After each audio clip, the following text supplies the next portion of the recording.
आशीर्वाद आपने दिया। इतना इतना अचानक से जो है ना प्रेम और आशीर्वाद बड़े बड़े कवियों को कभी नहीं मिला होगा। और तुम जब बहुत अपने अंदर तक उतारिएगा गीत को तो बखूबी आपको समझ में आएगा। तुमको अपना राग बना लूं, तुमको अपना राग बना लूं, तुमको अपना मीत लिखूं, तुमको अपना राग बना लूं, तुमको अपना मीत लिखूं। दिल करता है तेरे गोरे गालों पर एक गीत लिखूं। क्या बात है। अपना राग बना लूं, तुमको अपना मीत लिखूं। नैनिका जी सुन रहे हैं ना? जी बिल्कुल। अपना राग बना लूं, तुमको अपना मीत लिखूं। दिल करता है तेरे गोरे गालों पर एक गीत लिखूं।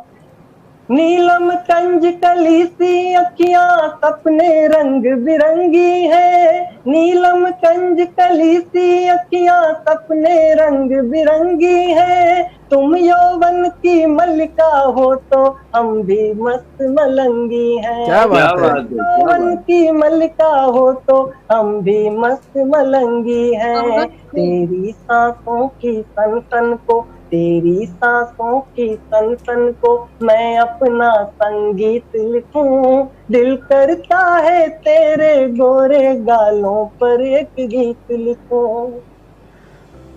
नर्म हथेली सजी हिना से देख मेरा मन डोल रहा, नर्म हथेली सजी हिना से देख मेरा मन डोल रहा। अधर से छू लूं इसे चूम लूं, बार बार दिल बोल रहा। क्या बात है। छू लूं इसे चूम लूं, बार बार दिल बोल रहा। तुम पूनम की धवल चंद्रिका, तुम पूनम की धवल चंद्रिका, पावन परम पुनीत लिखूं। दिल करता है तेरे गोरे गालों पर एक गीत लिखूं। बहुत बढ़िया। और फिर कल्पना करना, पंक्तियां देता हूं मैं कि काले केश तेरे घुंघराले अंबर में लहराते हैं, काले केश तेरे घुंघराले अंबर में लहराते हैं। काले बादल का भ्रम पाले नाच मयूरे गाते हैं। काले बादल का भ्रम पाले नाच मयूरे गाते हैं। तू है एक अनमोल नगीना। और हिंदी साहित्य के पार की बेटे में पंक्ति निवेदन करता हूँ। एक अनमोल नगीना, तू है एक अनमोल नगीना, तुझको कैसे प्रीत लिखूं। दिल करता है तेरे गोरे गालों पर एक गीत लिखूं। और इस गीत का अंतिम बंद जो मैं निवेदन कर रहा हूँ, मैंने इस गीत को आध्यात्मिक दृष्टिकोण का भी ध्यान रखते हुए मैंने अध्यात्म से जोड़ने की कोशिश की है। बहुत अच्छा। अगली पंक्तियां मैं निवेदन करता हूँ, सुनिएगा कि बाल कृष्ण की अनुपम छवि को अपलक देखे ब्रह्म महेश, बाल कृष्ण की अनुपम छवि को अपलक देखे ब्रह्म महेश। बाल सखों पर चढ़ मटकी से माखन चोर रहे अखिलेश, बाल सखों पर चढ़ मटकी से माखन चोर रहे अखिलेश। मनमोहन के मुख से झरता, मनमोहन के मुख से झरता, तुझको मैं नवनीत लिखूं। दिल करता है तेरे गोरे गालों पर एक गीत लिखूं। सुमन भैया, मैं एक बात सुन लो, ये अपॉर्चुनिटी तुमको देख के कोई नहीं लिख सकता। तुम्हें और मुझे देख के कोई आदमी ये कविता नहीं लिख सकता। ये कविता तो निर्मल जी को देख के अपनी संपादिका ये कर रही है, उनको देख के तो कविता लिख सकते हैं कि गीत कहाँ लिखना है। अपने दोनों को कोई गीत नहीं लिख सकता। नैनिका जी को देखकर लिखी जा सकती है, लिखी जा सकती है। आप अगर नैनिका का नाम लेंगे तो यहाँ थोड़ा सा बवाल हो जाएगा। सर मैं कहना चाहूंगी सुमंत जी को कि ये पत्थर भी नहीं पर पूरी बस्ती चाहिए इनको, ये पत्थर भी नहीं पर पूरी बस्ती चाहिए इनको। काम सारे अधूरे फिर भी ऐसी मस्ती चाहिए इनको, काम सारे अधूरे फिर भी मस्ती चाहिए इनको। पकड़ पाते नहीं पतवार लेकिन हौसले देखो। जिस तरह से इनकी डिमांड आई है कि पकड़ पाते नहीं पतवार लेकिन हौसले देखो, मचलती नैनिका जैसी ये कश्ती चाहिए इनको, मचलती नैनिका जैसी ये कश्ती चाहिए इनको। बहुत बहुत शुक्रिया सुमंत जी। सुनिए नैनिका जी, एक मिनट सुनिए। मैं कवि सम्मेलन तो नहीं करता हूँ, लेकिन मुझे भी 4 पंक्तियां याद आ रही है। जी स्वागत है। 4 पंक्तियां मुझे भी याद आ रही है, 4 पंक्तियां सुनते जाइए। बहुत बहुत स्वागत। जो मुझको देख लेती हैं वो नखरे झाड़ देती हैं, जो मुझको देख लेती हैं वो नखरे झाड़ देती हैं, मेरे चेहरे पे वो अपनी निगाहें गाड़ देती हैं, मेरे चेहरे पे वो अपनी निगाहें गाड़ देती हैं। मैं उनको मिल सकूं वो मांगती मुझको इबादत में, मैं उनको मिल सकूं वो मांगती मुझको इबादत में, मैं सपने में भी आ जाऊं वो तकिए फाड़ देती है, मैं सपने में भी आ जाऊं। बहुत बहुत धन्यवाद भाई। हाँ बोलो बोलो। क्षमा चाहूंगी सर। हाँ जवाब देगी पक्का। अगर मैं अभी चुप रही तो सारी लड़कियां मुझे जरूर बाद में ताना देगी कि नैनिका तुम चुप हो गई। तो मैं इनका जवाब देती हूँ। ये कवि सम्मेलन इतना ऊंचाइयों पे, मेरी आदत नहीं। जी सर।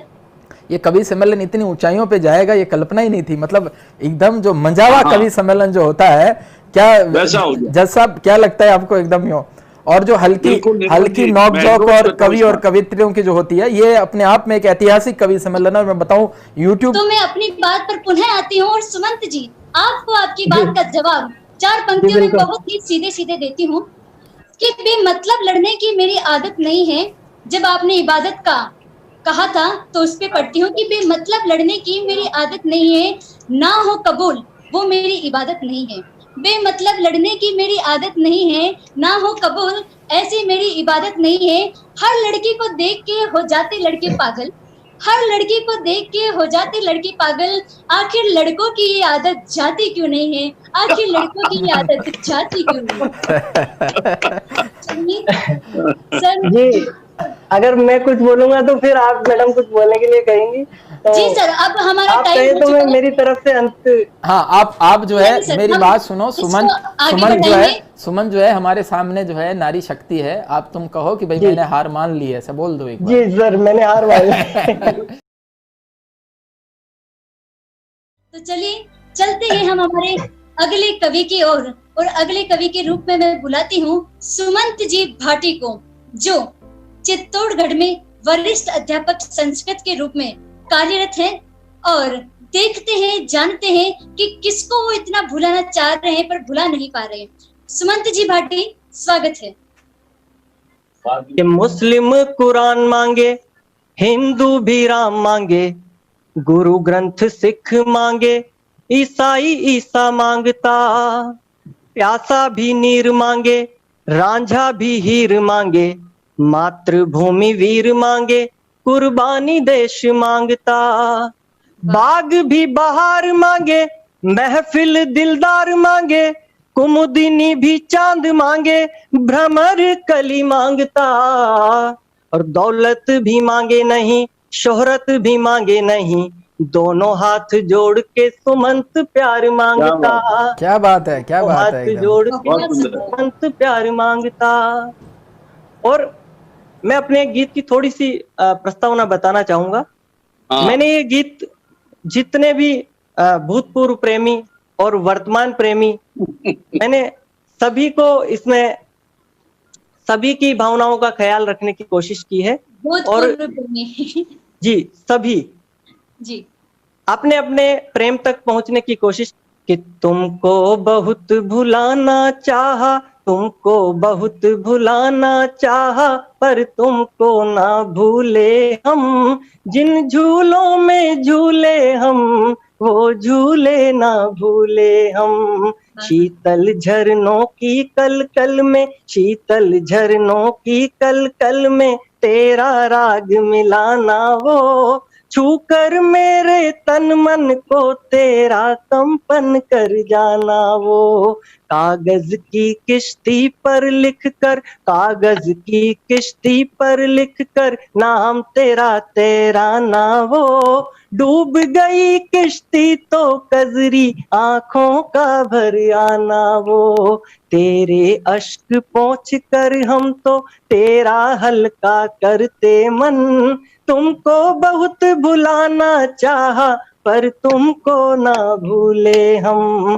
खिड़की से चुपचाप कंकरी, खिड़की से चुपचाप कंकरी जब तुम फेंका करते थे, तेरी इसी अदा पर जानम सौ बारी मरते थे। तेरी उस मुस्कान को गोरी, कवि मन की विवशता देखिए आप, तेरी उस मुस्कान को गोरी, तेरी उस मुस्कान को गोरी लिख नहीं सकती मेरी कलम, तुमको बहुत भुलाना चाहा पर तुमको ना भूले हम। प्रेम का वो चलचित्र हमारी आंखों में मंडराता है, तेरे विरह प्रेम की पीड़ा में ये जोगी गाता है। तेरे छूने से होता है मेरे तन में स्पंदन, मेरी नींद उड़ा देता है तेरे नैनों का अंजन। आह्लादित मेरा मन होता देख तेरा ये भोलापन, तुमको बहुत भुलाना चाहा पर तुमको ना भूले हम। कोई शहद घुली हो जैसे, कोई शहद घुली हो जैसे बोली में मीठी सरगम, छाया चित्र तुम्हारा सुंदर हर लेता है मेरे गम। बसे हुए हो दिल में दिलबर मीत हमारे ओ हमदम, हमको याद रहेगा प्रियतम सदा तुम्हारा वो संगम। तेरी याद में फिरता हूँ मैं जैसे आवारा बादल, कोई कहे दीवाना मुझको, कोई कहता है पागल। हरदम छाए रहते दिल में, हरदम छाए रहते दिल में तेरी यादों के बादल। और अगली जो पंक्ति मैं बोलने जा रहा हूँ जज साहब, संपूर्ण गीत को इस पंक्ति करता हूँ और आप सभी का ध्यान चाहता हूँ।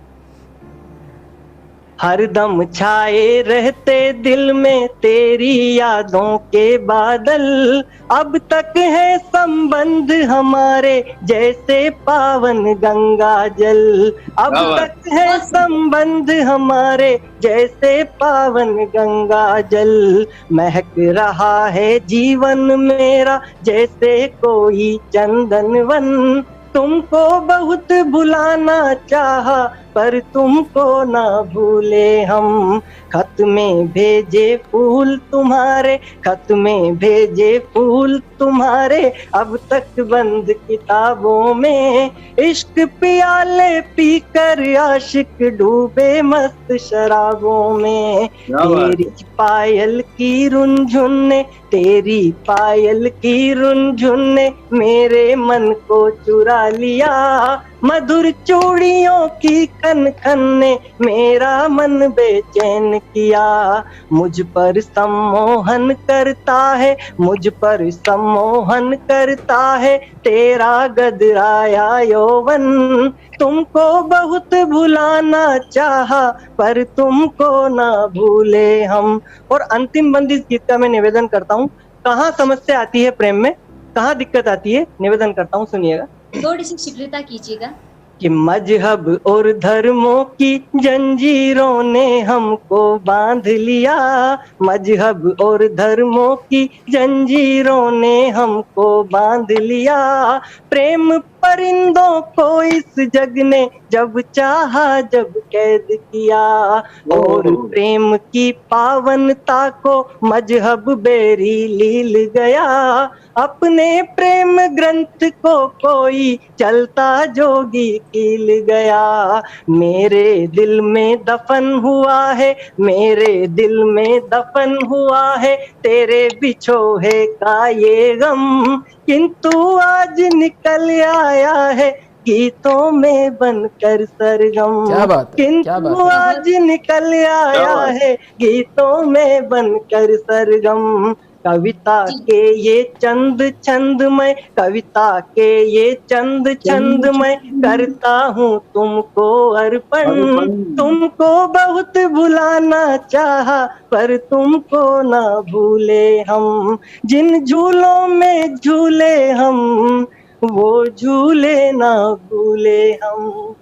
बहुत बहुत धन्यवाद। क्या बात, बहुत सुंदर, बड़ा गजब भाई। सुमन मिल गई कि नहीं आपको? जीवन संगिनी मिल गई कि नहीं मिल गई? जी सर, प्रोसेस में, प्रोसेस में। सर साहब मैं बताती हूँ कि इस कविता का जन्म कहाँ से हुआ है।